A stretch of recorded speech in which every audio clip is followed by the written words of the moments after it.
Okay, today we are going to be talking about 5.2a, class activity, or the guided learning. It's on display designs. Okay, as you read through this, it says, Complete Foods, a local grocery store, has hired 3 different companies to come up with a display for food, items that are on sale each week. They currently have a display that is 6 boxes wide as shown below. They would like the center part of the display to be taller than the outside pieces of the display to showcase their mega deal of the week. The following are the designs that 2 different companies submitted to Complete Foods, using the current display as their starting point. So design team 1 is going to be the front side of this worksheet. So here's our current display for stage 1. And they want to build it here for stage 2, then stage 3, and so on. So number 1 says, draw stage 4 of this design, describe how you went about drawing stage 4. So if we look here, we notice that we are adding 2 blocks to the middle here each time. And so if we drew stage 4, it would look like this, where we have another 2 on top. Describing it, we just 2 additional boxes are added to the center column each time. Question number 2 says, can the relationship between stage number and number of blocks in a stage of this pattern be modeled by a linear function? Provide at least 2 pieces of evidence to support your answer. So the answer is yes. So if we make a table here, at stage 1 we had a total of 6 blocks. At stage 2 we had a total of 8 blocks. At stage 3 we had a total of 10 blocks. So on. The idea here is that we're adding 2 blocks, and 2 more blocks, and 2 more blocks. Because we're adding the same amount each time, that's linear. Over here we have a graph. If we were to graph this, if you were to draw a simple graph, it would be 1, 6, or stage 1, 6 blocks.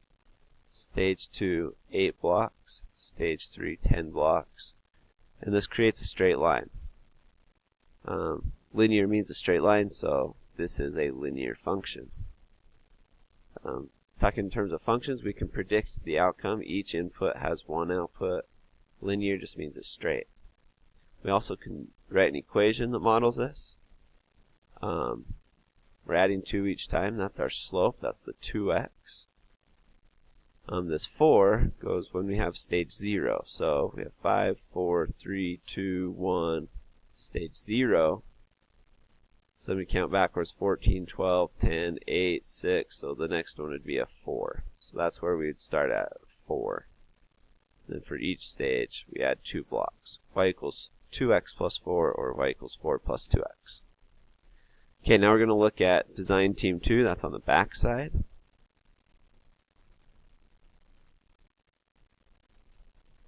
So design team 2, they start off with the current display of the 6. But they start to build theirs differently. So we have stage 2 here, we have stage 3 here. At first glance at this, it's kind of weird because we have 6 blocks here. Now we have 7 blocks, but we also have these 3 on the top. Then here we have 8 blocks. Then we have 2 rows here, but now there are 4 blocks.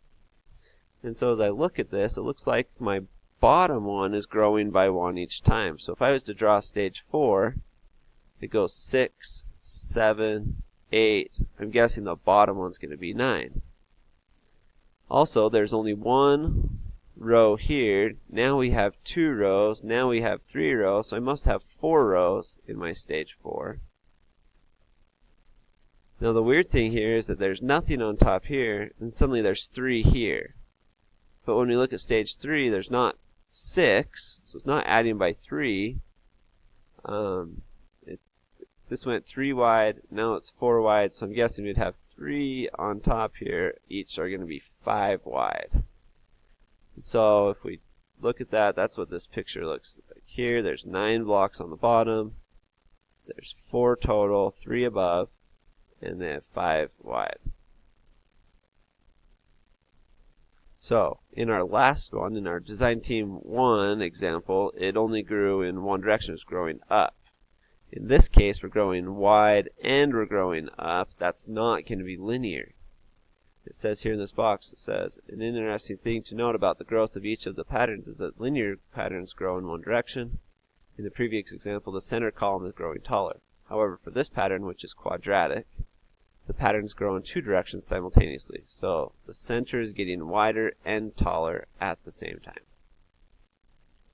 So part 3 says draw stage 4. That's what we have here.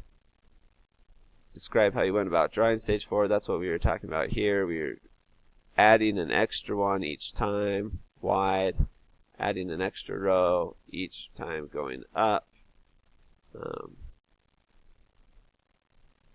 Okay. Number 4. Can the relationship between stage number and number of blocks in a stage in this pattern be modeled by a linear function? The answer is no. We saw that it was growing two directions, wide and tall, which is not linear. We can provide two pieces of evidence here. This first one, if we do a table, stage 1 has 6, and stage 2 has 10, 3 has 16, 4 ended up with 24, 5 would end up with 34, and if you notice, we were adding 4, then we're adding 6, then we're adding 8, then we're adding 10. We're not adding the same amount each time. Because of that, this is not linear. If we come over and look at a graph, 1, 6, 2, 10, 3, 16, and so on, that doesn't create a straight line. It's curving, and if we kept going, eventually this is going to get really steep really fast. I believe that's everything. So when you turn open to your independent practice, 5.2a independent practice, you're going to be doing the same thing, looking at the patterns. Can you describe it linearly, draw stage 4, and so on.